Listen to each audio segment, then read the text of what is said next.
सर्व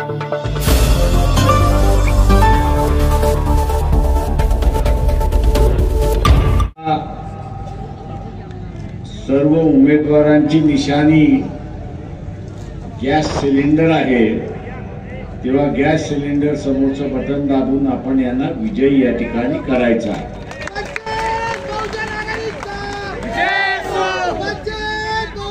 डॉक्टर बाबासाहेब आंबेडकर यांनी औरंगाबाद एक शिक्षणाचं माहेरघर व्हावं या दृष्टीने पूर्ण प्रयत्न केला। मिलिंद महाविद्यालय या ठिकाणी उभं केलं। हेतू हा होता की एकदा माणूस शिकला ते गुरखायला सुरुवात करतो। शिक्षण मिळालं की त्याला स्वतःचं बरं वाईट कळायला सुरुवात होते। आणि म्हणून बाबासाहेब म्हणत असत की शिक्षण हे वाघिणीचं दूध आहे आणि जो कोणी पिईल तो असणारा गुरखल्याशिवाय राहणार नाही, अशी असणारी परिस्थिती आहे। पण आज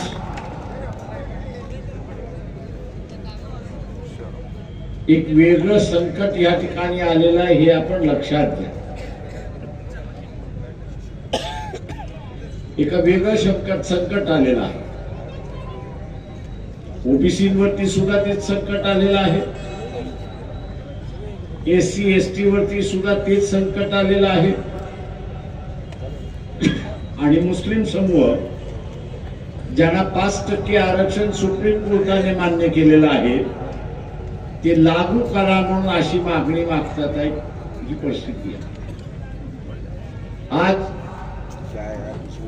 ओबीसीचं आरक्षण पूर्णपणे धोक्यात आले। विधानसभा निवडणुकीच्या अगोदर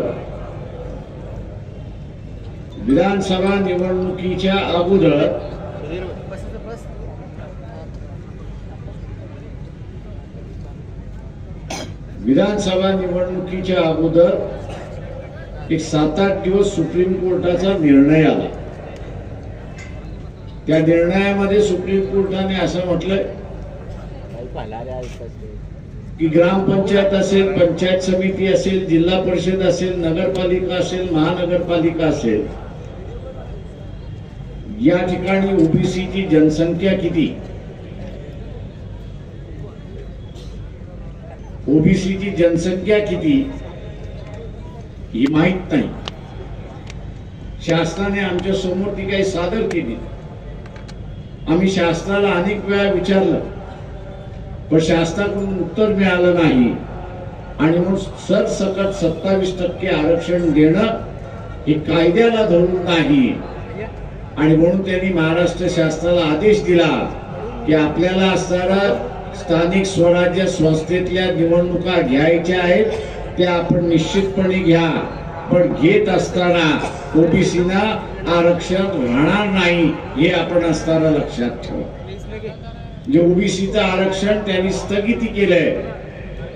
का स्थगिती केलंय तर ग्रामपंचायत असेल, जिल्हा परिषद असतील, पंचायत समिती असेल, नगरपालिका असेल, महानगरपालिका या हद्दीमध्ये ओबीसीची टक्केवारी किती ही माहित नाही, म्हणून त्यांनी स्टे दिलाय। अशी परिस्थिती आहे। ती टक्केवारी मिळाली की त्या प्रमाणात आपल्याला सुरुवात करता येईल असं सुप्रीम कोर्ट म्हणतंय। मित्रो, अचानकपणे असताना जरांगे पाटील यांनी माघार घेतली। माघार का घेतली तर त्यांच्या हातामध्ये एक हत्यार आलं। काय हत्यार आलं? हा सुप्रीम कोर्टाचा निर्णय एक हत्यार आलं।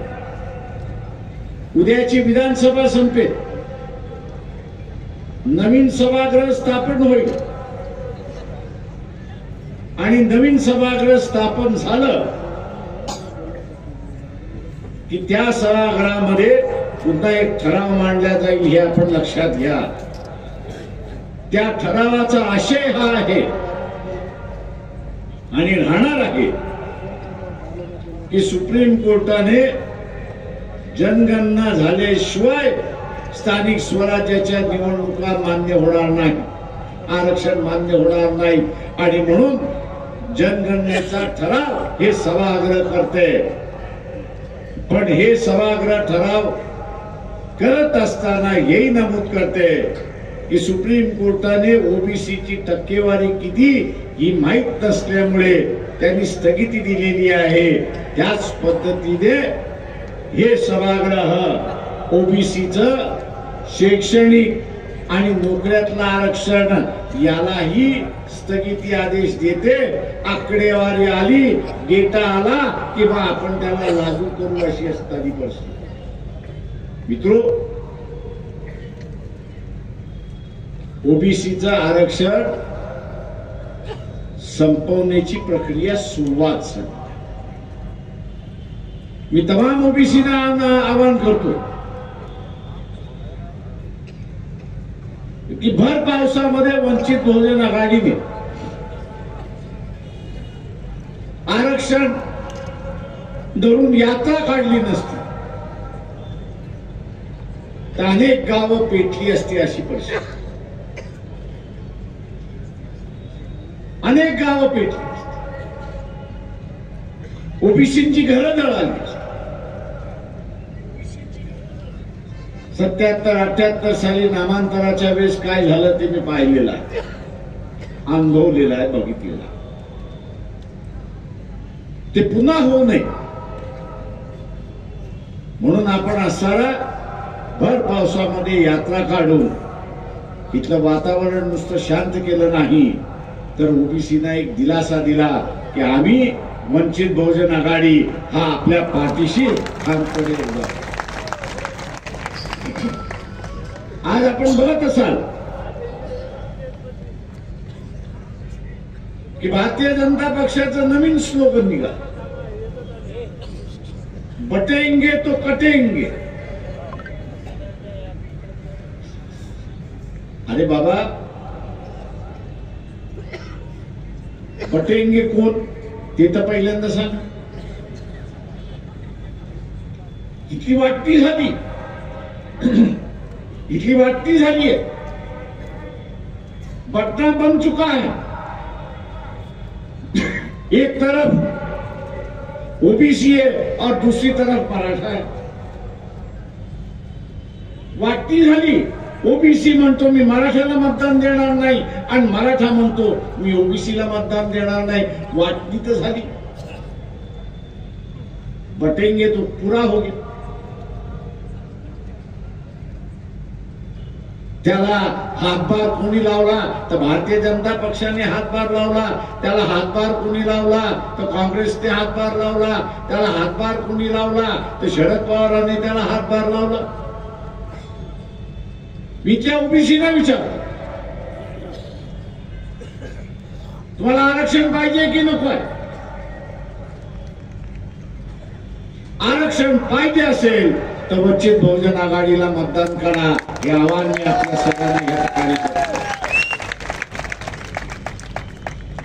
जे सांगितलं जात आहे की धर्म खतऱ्यामध्ये आहे, मी ओबीसीला विचारतो, जाहीर विचारतोय, आपल्या घरातला जो देवारा आहे, वाड वडिलांपासून आलेला देवारा जो आहे, हा देवारा ज्या दिवशी आपल्या घरातून आपण काढणार त्या दिवशी धर्मावरती संकट आले असा मानणारा मी आहे। पण जोपर्यंत ओबीसी घरामधल्या असणाऱ्या देवाऱ्याची पूजा अर्चा करत राहील तोपर्यंत धर्मावरती कुठलं संकट नाही, हे आपण असणारा लक्षात घ्या। संकट जे आलेलं आहे ते आरक्षणावरती आलेलं आहे आणि आणणारे कोण आहेत तर काँग्रेस हे आहे आणि भारतीय जनता पक्ष, या दोन्ही आघाड्या आहेत हे आपण लक्षात घ्या। आणि म्हणून ओबीसीनं सावधान। आज घरामध्ये तलाठी आहे, आज घरामध्ये ग्रामसेवक आहे, अधिकारी आहे, डॉक्टर आहे, इंजिनियर आहे आणि अनेक ठिकाणी हॉस्पिटल्स उभ्या केल्या तशी असताना परिस्थिती। याचं कारण आरक्षण नाही, याचं कारण आरक्षण नाही। आणि उद्याच हे आरक्षण बंद झालं तर हा कारखाना बंद होईल आणि कारखान्याला आरक्षणाला टाळं लागलं तर असणारा आपला फायदा कसा होणार याच्याकडे पाहणं महत्वाचं आहे। आणि म्हणून ओबीसीने वंचित बहुजन आघाडीच्या पाठीमागे उभं राहावं असं आवाहन मी या ठिकाणी करतो। त्याचबरोबर इथे एससी एसटी जे आहे त्याचं आरक्षण तर संपले असं मी म्हणेन। काँग्रेसच्या नादी लागलात लोकसभेला,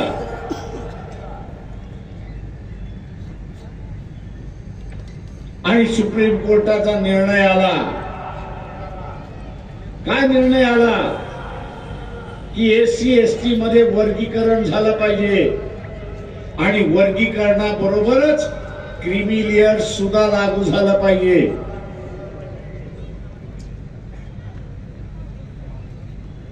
ओबीसी मधला क्रीमी लेयर वेगळा आहे, एससी मधला क्रीमी लेयर वेगळा आहे, एससी आणि एसटी मधला क्रीमी लेयर वेगळा आहे। ओबीसीचा क्रीमी लेयर मध्ये तुम्हाला जाताना 15 लाखाच्या उत्पन्नावर 15 लाख उत्पन्नाच्या आतमध्ये असाल तर तुम्ही क्रीमी लेयर मध्ये जात नाही। परंतु एससी एसटी साठी सुप्रीम कोर्टाने क्रीमी लेयर ठरवत असताना त्यांनी वेगळा निकष लावला हे आपण लक्षात घ्या। तो निकष काय आहे? एका कुटुंबामध्ये एकाने आरक्षणाचा लाभ घेतला असेल, एकाने कुटुंबातल्या व्यक्तीने आरक्षणाचा लाभ घेतला असेल तर ते कुटुंब क्रीमी लेयर मध्ये येतं असं नमूद केलेलं आहे। क्रीमी लेयर मध्ये येतो असं नमूद केलेलं आहे।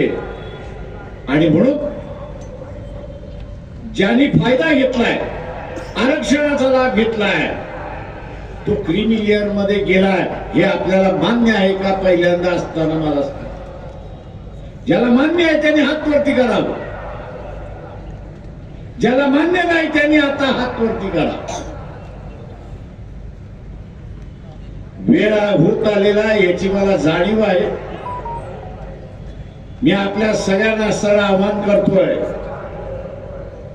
की आत्ताचा लढा हा आरक्षण वाचवण्याचा लढा आहे आणि आरक्षण वाचवायचं असेल तर आमदाराशिवाय वाचू शकणार नाही हे आपण लक्षात घ्या। एका आंदोलन करून, सेमिनार घेऊन हायकोर्टाच्या सुप्रीम कोर्टाचा निर्णय हा रद्द करता येणार नाही। तो रद्द करायचा असेल तर लोकसभेला आणि विधानसभेलाच अधिकार आहे हे लक्षात घ्या। आणि उद्या हा अधिकार वापरायचा असेल तर आमदार असल्याशिवाय वापरता येणार नाही।